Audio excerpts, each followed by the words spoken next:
Can you tell us a little bit about what Spiral Youth Club is about, or youth group is about? Spiral Youth Club is a nonprofit organization mainly based for youth in the Northwest, basically based in Washington. Has been going on for 3 years now. This is our third year, and pretty much we are trying to recruit all the youth to have a reconnection back with the community and the roots. So July of 2009 was when we created Spiral, and the reason why we created Spiral was that we noticed kids were really negative in the community. They were looking towards drugs, they were looking towards alcohol, partying, and it was just so negative.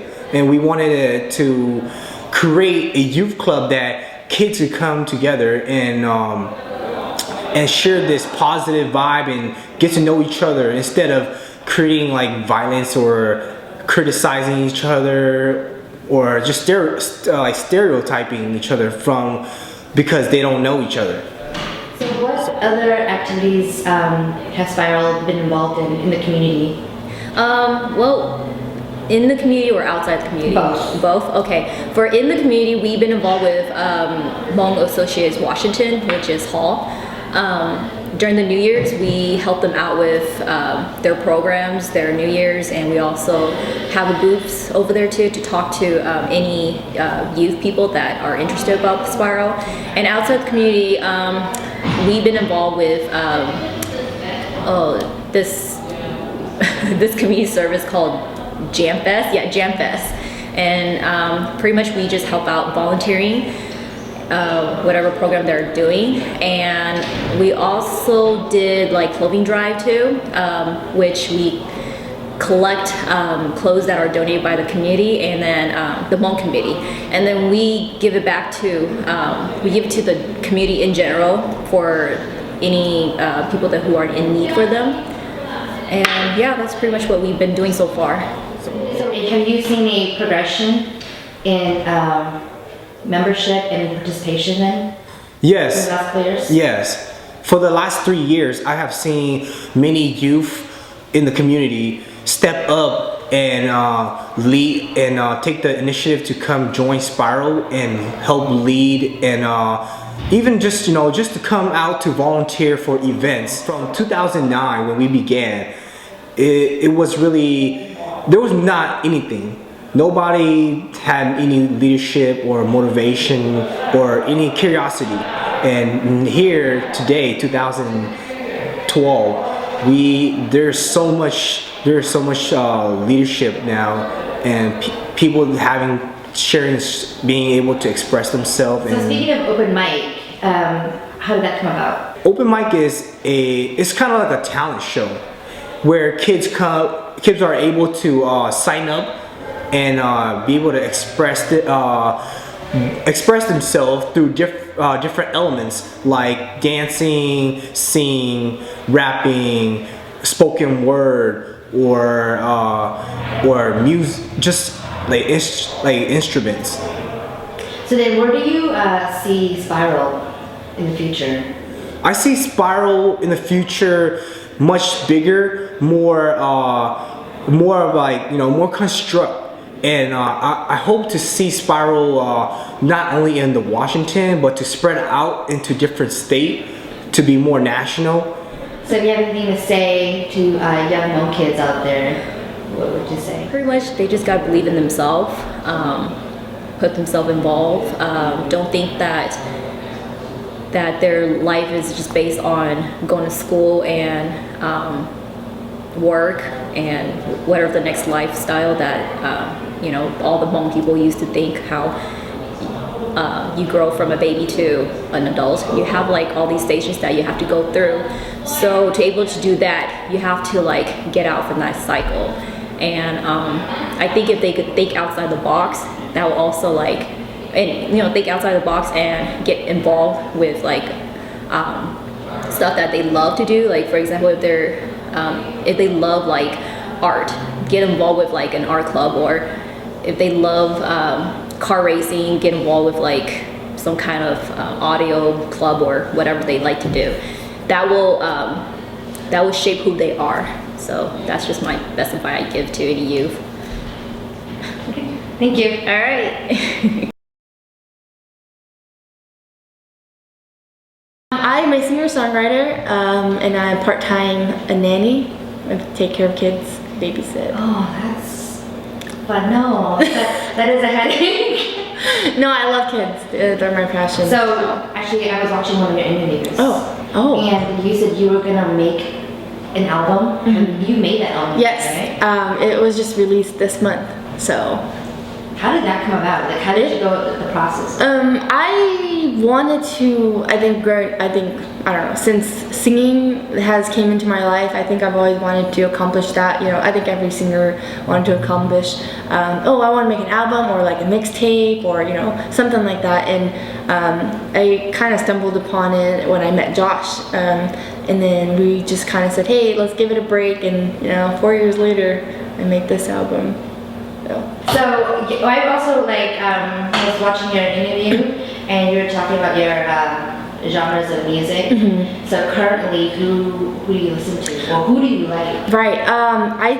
Like I said in that interview, I've changed so many genres, but I think I'm stuck to one right now, which would probably be like folk, indie folk kind of. But I also go into acoustic because I do play the guitar on a lot of my songs. So. Yeah. So who are your favorite? Right now, definitely Justin Azuka, The Civil Wars, Norah Jones, Fiona Apple. I think the list can go on. It's crazy. And what are your inspirations? I think surroundings, like anything that surrounds you, this table, this camera. I think just music has so many things that can inspire you, and it's, but. So quick fire questions. Cat or dog? What? Cat or dog? Dog. Favorite color? Brown. What's your Hmong name? Yummy. Your real Hmong name is Yami. Brown's your favorite color? Yeah, I love it. What? Well, that's it actually. Yeah. Oh, okay. Yami. Yes. Or Yami. Thank you for doing this interview with us. Thank and you. And you're Hmong too, right? Yes. Because we are too. Sweet fried. Sweet. And thank you. No, thank you so much for this interview. It was fun. Why are you here in Seattle? I'm actually here to do a show, an open mic for the Spiral community. So I'm actually here and very blessed to actually be here to do the show for the event. So that's why I'm here in Seattle. Sweet. So I see that your stage name is Proto J. Can you explain how you came up with that name? It was actually given to me by my brother-in-law. His name is Chris. He was in this group called Legacy. Legacy now is a backup singer for Justin Bieber. So what it was my brother-in-law, he was in Legacy back in 2006 or 2003, I believe. And I've always went touring with them. They always performed in the Bay Area. And so one day we were just driving home from one of their gigs, and I was in the car, and Chris, he was like, yo Josh, I know you can sing. And that time I was probably like 17 or 18 or something. And he was just like, yo, I think you should start performing because you got a good voice and stuff. And back then I was a kid, and I sang for fun, but I was like, whatever, And he was like, I think we should call you Proto J. And I was like, Proto J, that's pretty tight. And so Proto means original, and J is for Josh. So my brother-in-law, he was like, yo, we should call you Proto J, and then we just stuck on to that. So that's pretty much how we got it. Sweet. So Proto J, what inspired you to do what you do? At first, it was just the music. I've loved music ever since I was little. I've listened and mimicked different artists, but my main artists that I mimicked was Justin Timberlake from NSYNC. Because back in the days, NSYNC was very, very popular back when I was the time where I noticed that music existed. So NSYNC was one of my favorite bands, and then So Justin Timberlake came out of that. So I feel like I had his type of range and his voice, and I was like, ooh, I kind of want to be like Justin Timberlake, because I was very like pop age. And then after that, you know, start growing out to R&B, because it's, you know, the pop age just kind of went out, and when the R&B came, and then now it's the electro stuff now. So Speaking of that, electro, what do you think of that style of blending in, I guess, electro with R&B? Are you a fan of that? I'm actually I'm actually a big fan of it, because, you know, every year the music genre or the music industry actually it changes every time. But I've always went back to my roots, because that's where I started. My roots is always going to be the pop and R&B feel. So of course it's always about that singing. But when it comes to electro, because these days it's just all about the entertainment now and stuff. So I think every year it evolves, and so probably have to evolve with them to actually, you know, do something in the community as well. So. Okay, alright, we're gonna have a little quick fire with you. I'm gonna name some artists, and you just tell me what you think of them. Okay. So, like Usher, Very cool. Chris Brown, Tight. Drake, Oh, really good, really good. Yami Lee. Very lovely. Okay, so if we were to go through your iPod, what would we find? You'll find Justin Timberlake album. You find Justin Bieber's Christmas album. You'll find the Proto J album. You'll find Nicki Minaj. You'll find some dubstep songs, etc., etc., etc. Yeah. All right. So to close out, can we get? Try to put in the spot, but can we do a quick preview of Shawty? Shawty. Okay. No, I'm just kidding. It's for the ladies. Okay. So.